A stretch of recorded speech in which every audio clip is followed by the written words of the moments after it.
Bienvenidos. Esta es la 12ª sesión videograbada del Laboratorio de Medios y Humanidades, sesión que nos dirige a las últimas cadencias del cuarto movimiento de esta sinfonía. Este curso ha sido sometido a diversas modificaciones, como si se tratara de la materia prima de un escultor, ha recibido modificaciones aquí y allá, y me gusta pensarlo como algo, materia modelable, no se ajusta a lo que habíamos experimentado, puesto que nos encontramos en situaciones nuevas todos. El paso del tiempo ha sido enrarecido, o por lo menos ha sido distinto, ¿sí? Es un semestre que en realidad dura 4 meses, pero que en la percepción del cuerpo puede haber sido para algunos muy largo, para otros muy cortos, y así. Es un curso que se ha modelado según las distintas perspectivas, según las distintas experiencias. Grabo el lunes 25 de enero de 2021. Ayer, 24 de enero, se celebró el Día Internacional de la Educación y se publicaron aquí y allá artículos que se pronunciaban por la alarma de que había sido el año pandémico, 2000, parte del 2020 y principios del 2021, una pérdida en la educación, en el proceso de aprendizaje. Muchos se lamentaban de la situación de pérdida.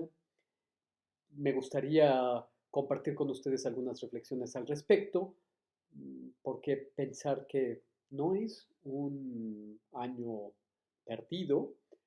Eh, Me gustaría hacer algunas reflexiones con ustedes acerca de lo que hemos venido diciendo, de lo que hemos venido reflexionando y de lo que hemos dejado como experiencias habladas, grabadas, producidas en el espacio digital a través de nuestras producciones radiofónicas.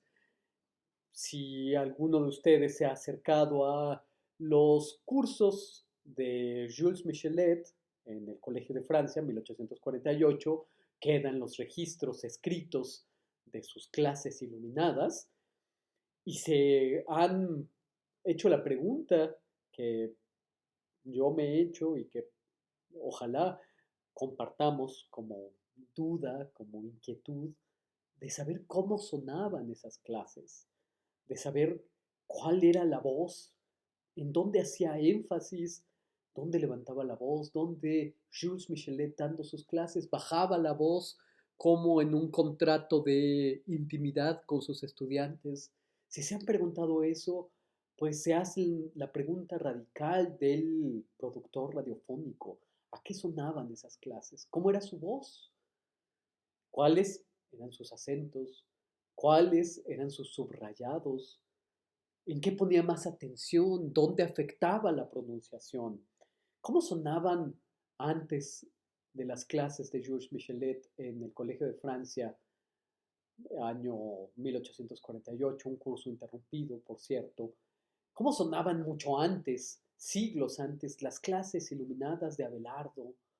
¿Cómo sonaban eh, también más o menos algunos decenas de años antes que Jules Michelet, las clases de Fichte en Jena, en Alemania, haciendo que sus alumnos se combustionaran de estímulo intelectual, de estímulo espiritual. ¿A qué sonaban? La pregunta de la voz de los maestros siempre es interesante. Siempre que camino por los pasillos de la Facultad de Filosofía y Letras, me imagino las voces de Leopoldo Sea, de Margot Glantz, de O'Gorman, de Alberto Híjar, de tantos sabios y sabias que han antecedido en el uso de la palabra, utilizando las aulas como un resonador de su sabiduría, como si se tratara de pequeños teatros que reverberaran sabiduría. Siempre me pregunto eso cuando estoy caminando por los pasillos de la Facultad de Filosofía y Letras. Y ahora que no podemos estar en esos pasillos, tenemos que imaginarlos, pensar que vamos recorriendo esos pasillos, pero, oh maravilla, algunos de estos registros de las voces de estos grandes maestros existen, están disponibles. Algunas están en YouTube, otras están en radio. Sánchez Vázquez permanece su registro vocal en la infinidad de cápsulas radiofónicas que hacía para Radio UNAM, dotando a sus radioescuchas de sabiduría filosófica profundísima, con problemas complejos, que además pueden ser expresados en la radio, como hemos hablado tantas veces. Eh, y pensar esto tiene un cierto sentido de serenidad. Habíamos hablado de la radio como una instancia que buscaba la eh, universidad pedagógica más allá de los límites de los muros de un aula.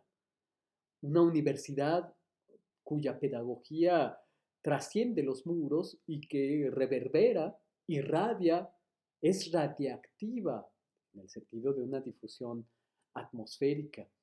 Qué bello pensar que la universidad es más que los muros. Qué bello pensar que el proceso de aprendizaje es mucho más que ponerse frente a un maestro, a escucharlo y a recibir de él todos los temas que es necesario conocer, ¿no? El conocimiento se produce en colectivo. Es más allá que esta sola transmisibilidad. Por supuesto que hay transmisión, pero también hay construcción del conocimiento. En ese sentido, si pensamos desde ahí, probablemente no haya sido un año perdido. Eh, Me lleva a pensar lo siguiente. Hay un libro del que yo he hablado constantemente, de hecho hace algunos días di una clase, pero esa es la naturaleza misma de las clases, repetir, repetir, repetir, repetir, repetir, hasta que lo que uno expone una y otra vez entra a la propia piel, se incorpora, está dentro del cuerpo y ya el libro es algo exudado, ya es una especie de reflejo de estar en el mundo y aparece a la menor provocación. Bueno, pues yo estaba hablando hace poco con otro grupo acerca de un libro muy interesante del escritor alemán Ernest Junger, escritor del siglo XX que además vivió el completo siglo XX, literalmente. Vivió 102 años o 104, si mal no recuerdo, el caso es que sí sobrepasa los 100 años, lo vivió entero, participó activamente en el frente de guerra, en las dos guerras mundiales, eh, escribía sus novelas incluso en la línea frontal, entre explosiones, entre fusiles, entre metrallas, escribía sus novelas. Él fue el autor de Las Tempestades de Acero, que es una de las mejores novelas bélicas del siglo XX, pero también Los Acantilados de Mármol. eh, Fue alguien que experimentó con el ácido lisérgico, en fin, un autor muy interesante que escribió entre todos estos títulos uno de título El Trabajo. Y el trabajo tiene un presupuesto que me interesa resaltar aquí, porque Junger dice, se pregunta, cómo en un mundo de máquinas, en un mundo de armas, el ser humano puede subsistir. Y se responde, el ser humano subsiste a través de su actividad. El ser humano se significa a través de su actividad y el ser humano activo está simbolizado en las páginas de Junger en la figura del centauro, el personaje mitológico, el trabajador, el activo, es un centauro, dice Junger. Y ocurre algo muy sugestivo para nuestras reflexiones. El centauro, recuerden, es una amalgama entre un equino, cuerpo de caballo, y torso de ser humano. Hay varios centauros célebres en la mitología, el centauro Quirón, el centauro Neso, que fue el que llevó a la muerte a Hércules a través de Deyanira. En fin, hay varios centauros, pero en casi todos los casos el centauro tiene una función pedagógica. Eh, Quirón fue pedagogo de Hércules, luego Hércules muere a través de las artimañas del otro centauro, de Neso, pero Quirón tiene esta particularidad de estar en el mundo a través de la pedagogía. Y por lo tanto dice Junger que en el centauro se da la identidad entre el ser y el trabajo. En el centauro ser y trabajo son indistinguibles. Uno y otro se vuelven expresiones del mismo estar en el mundo. Lo que significa, queridos laboratoristas, que somos lo que hacemos y viceversa, hacemos aquello que somos. Hay una consideración de la que podemos extraer más consecuencias aún. Para Ernest Junger, en este libro, El trabajador, no debe existir ninguna situación humana que no sea entendida como trabajo. ¿Qué les parece? Toda actividad, según Junger, debe ser concebible como trabajo, o concebida, mejor dicho, como trabajo. Es trabajo el pensamiento, según Junger. Es trabajo la lectura, según Junger. Es trabajo amar, escribir grafismos en la arena. Es trabajo, según Junger. En una palabra, las actividades que nosotros quizás interpretaríamos como propias de un vacacionista son también trabajo. Incluso mientras se sueña, se trabaja. En este sentido, el trabajo jungeriano es un trabajo en sentido extenso. Eh, lo que me resulta más importante acerca del libro de Ernest Junger es que se pone la importancia en el trabajador, en el ser, y no en el trabajo como producto, como consecuencia. Es decir, no es una consideración productivista del trabajo. El trabajo está en el trabajador como fuerza activa. Y eso es interesantísimo. El trabajo nos descubre regiones indestructibles porque son las zonas de nuestra actividad. Mientras nos mantengamos activos, producimos trabajo. Nosotros somos la fuerza viva. El resultado o la noción del trabajo productivista es la creación, la producción de capital muerto. La fuerza del trabajo es la del individuo y el individuo trabajador es indestructible. Me parece bellísima esta interpretación, este acercamiento a la noción del trabajo. No dejamos de trabajar en ninguna circunstancia y por lo tanto, ¿es un año perdido? Yo diría que no. Por supuesto, ustedes pueden tomar sus propias resoluciones, sus propias, eh, sostener sus propios puntos de vista, pero según este argumento, el trabajo entendido en amplio espectro haría que nuestra actividad fuera indestructible y la fundadora de nuestro ser y de nuestra identidad.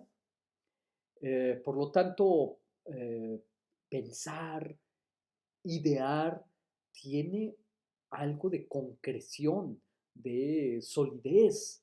El pensamiento tiene, según estas consideraciones que estamos haciendo, la solidez de una punta de flecha, la solidez de un cincel con el que modelar una piedra, con el que darle forma a una materia prima. Entonces, en ese sentido, no sería un año perdido. Seguimos con nuestras consideraciones, ya encaminándonos a las cadencias últimas de nuestro laboratorio de medios y humanidades en esta subversión, su espacio, versión videograbada. Eh, yo soy un maestro, me considero un maestro. Dedico gran parte de mis trabajos, de mis días a urdir clases, a pensar en cómo desarrollar un tema, cómo exponerlo, qué lecturas recomendar. Y no hay día, y esto lo he dicho en varios foros, en el que no vaya a comenzar una clase y yo mismo me acuerde de mis maestros, de mis propios fantasmas entrañables, los que uno lleva en la espalda. Hay una figura folclórica judía que es el fantasma Dibuk. El Dibuk es tu propio fantasma, el tuyo, de nadie más. Y lo llevas aquí, en la espalda, tú mismo lo vas cargando. Pues yo llevo mis propios Dibuks y me acuerdo siempre de ellos. Uno sostiene relaciones eh, neuróticas, intensas, bellas, claro está, con sus maestros y sus maestras. Pero al empezar a dar mis clases, yo siempre me acuerdo de mis maestros entrañables porque me enseñaron la inquietud. Eh, el ensayista que acaba de morir hace unos cuantos meses, no de COVID, murió de anciano, pero murió en el periodo del coronavirus, George Steiner, del cual hemos hablado en repetidas ocasiones, es un autor que aparece en las reflexiones del Laboratorio de Medios y Humanidades con frecuencia. Escribió un libro de título Lecciones de los Maestros. Es un libro bellísimo porque, entre otras cosas, George Steiner habla de el gran insomnio que producen los grandes maestros. La gran enseñanza de un maestro se traduce a insomnio. Quien enseña, enseña la inquietud, dice George Steiner. Quien hace un efecto pedagógico es quien ha ya inoculado la inquietud en el alumno para que la satisfaga por sí mismo. Darle a saber al alumno que tiene las condiciones para satisfacer su propia sed.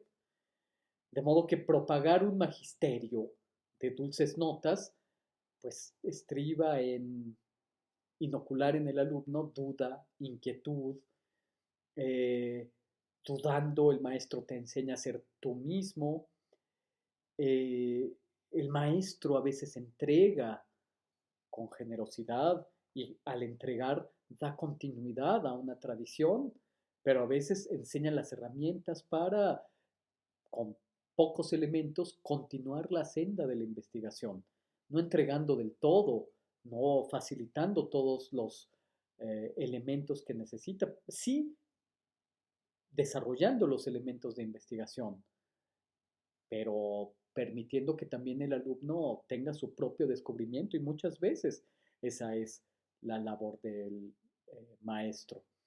Eh, hay tanto amor, tanta eh, neurosis, ¿sí?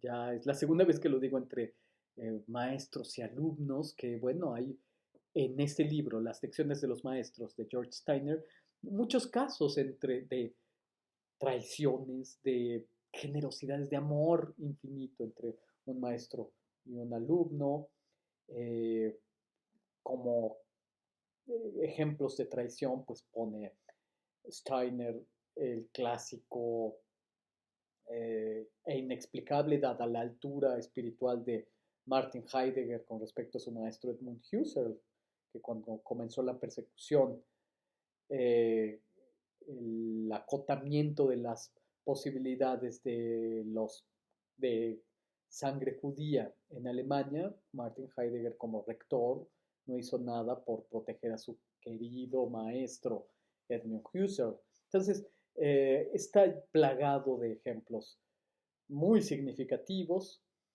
de las relaciones entre los maestros y sus alumnos. Eh, en la enseñanza, entonces, es muchas veces la inquietud y y darle a los estudiantes la posibilidad de que noten que ellos mismos pueden satisfacer sus propias ansias de conocimiento. Y bueno, por lo tanto, vuelvo a repetir o a formular la pregunta, ¿un año perdido? Yo diría que no. Yo diría que es un año que ha fundado muy profundamente la inquietud, eh, a veces de maneras dolorosas. eh, Lamentable que haya sido la inoculación de la inquietud a través del dolor, porque muchos nos hemos visto envueltos en situaciones dolorosas, pero tampoco es un año perdido. Las voces registradas de muchas clases, de muchas cosas dignas de ser aprendidas, están ahí a la disposición en este archivo digital que puede ser el YouTube, que puede ser el podcast, y nosotros estamos colaborando con ello. Y por lo tanto, si no lo celebro porque no es el momento de autocelebraciones ni mucho menos, por lo menos asumo que puede ser un factor de eh, esbozar una ligera sonrisa. Uh, no autocelebratoria, desde luego que no, pero estamos colaborando en algo, en el concurso, en el coro de voces y propagando datos de historia, conocimiento histórico. Bueno, eh, esbocemos esta sonrisa. Sonrisa si quieren desencantada, pero no es un año perdido. Hay diligencia, hay trabajo, hay trabajo entendido en el sentido de Junger. Nuestras ideas ha sido trabajar, no ha sido tiempo perdido. Eh, eh, Novalis, el gran poeta también del romanticismo alemán, también digo porque estoy pensando en Fichte. Fichte, de hecho, fue maestro de todos estos eh, jóvenes entusiastas del primer romanticismo. Novalis fue un gran poeta, un gran pensador también, con muchas obras inconclusas, puesto que murió muy joven, pero eh, decía algo que a mí me gusta mucho y que con esto creo que puedo eh, irme dirigiendo a un posible final de estas reflexiones. Él decía que la vida futura puede salvar a la vida pasada y ennoblecerla. ¿Qué quiero decir con la voy a repetir? Es difícil. La vida futura puede salvar a la vida pasada y ennoblecerla. Hay una confianza en la vida futura. Y la vida futura comienza hoy mismo. Hoy mismo estamos trabajando. Hoy mismo estamos creando situaciones con nuestro pensamiento, con nuestra actitud de cómo abordamos los problemas que nos hemos planteado, los problemas de los que hablaríamos en un aula, que ahora los estamos hablando a través de videos, de podcasts, etcétera, etcétera, a través de nuestras entradas de blog, a través de correos electrónicos. Hemos sustituido, quién puede decir si bien o mal, la falta de aulas a través de estos mecanismos de propagación de nuestras voces. Eh, yo creo haberles comentado en alguna ocasión, probablemente en las eh, sesiones en las que nos hemos encontrado, es decir, no de forma diferida, no me grabo para después subirlo. En estas que nos hemos encontrado frente a frente, yo les he hablado acerca de una comparación que yo suelo hacer. El aula es como un barco en alta mar. A veces el aula, embarcación, navega con las velas completamente hinchadas por un viento generoso, por un viento fuerte, y este viento fuerte que hincha las velas es el viento del entusiasmo, del contagio, de la alegría. En el salón de clases siempre debe imperar el buen humor, eh, la claridad del ánimo. Quien llega a un aula con la claridad del ánimo enturbiada, pues afecta el proceso de recepción, de permeabilidad, porque eso es algo también muy importante.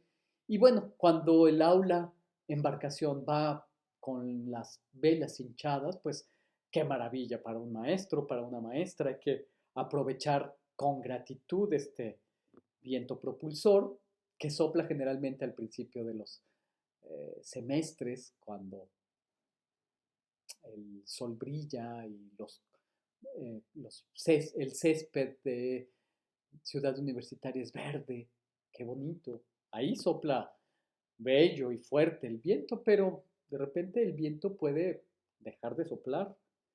Hay tanto tragedia en la tempestad, en la borrasca, en los relámpagos, tanto como en la falta de vientos que impulsen los barcos.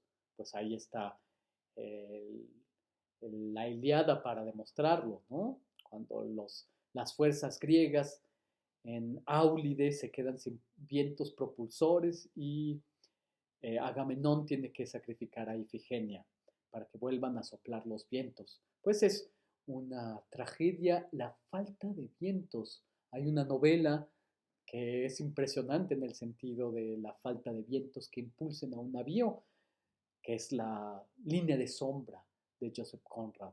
Extraordinaria novela. Les recomiendo que se acerquen a esas páginas donde uno de los motivos es esta falta de vientos propulsores, eh, que es una verdadera tragedia, desde luego. Pero entonces cuando no sopla, pues ya estamos en otra condición y probablemente ahorita estamos en esta condición y hay que saber un poco aprovechar los pocos vientos para tomarlo de manera angulada, apropiadamente, para saber que a babor o a estribor podemos tomar los vientos y, para decirlo en jerga de navegantes, barloventear, es decir, saber capturar el viento así de lado para darle propulsión a nuestra embarcación. Entonces, muchas veces el navío puede estar a punto de naufragar, tenemos que sacar el agua al mismo tiempo que navegamos y así estamos. De modo que vuelvo a preguntar, ¿inactividad? Si estamos activos, ¿es tiempo perdido? Yo diría que no. Eh, Estamos a prueba.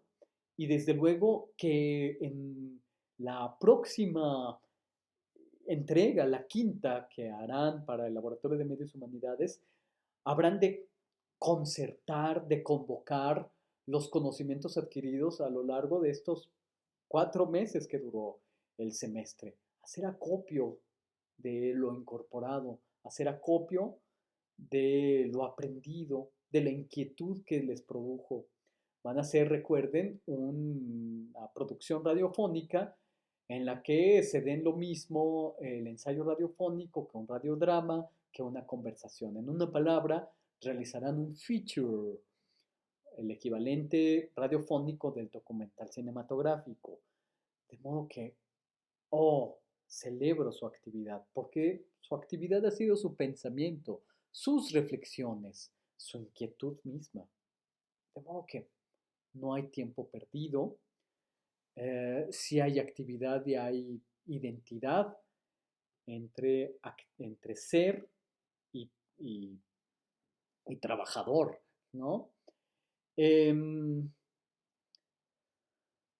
am, y de este modo hacemos ah, un coro infinito. Formamos parte de ese coro, formamos parte de esas voces de los que nos antecedieron, de los que seguirán. Tenemos que seguir pasando la antorcha de la inquietud, del conocimiento, de la reflexión teórica, de la actividad artística. Todo eso lo pasamos de mano en mano y así hacemos posible la continuidad.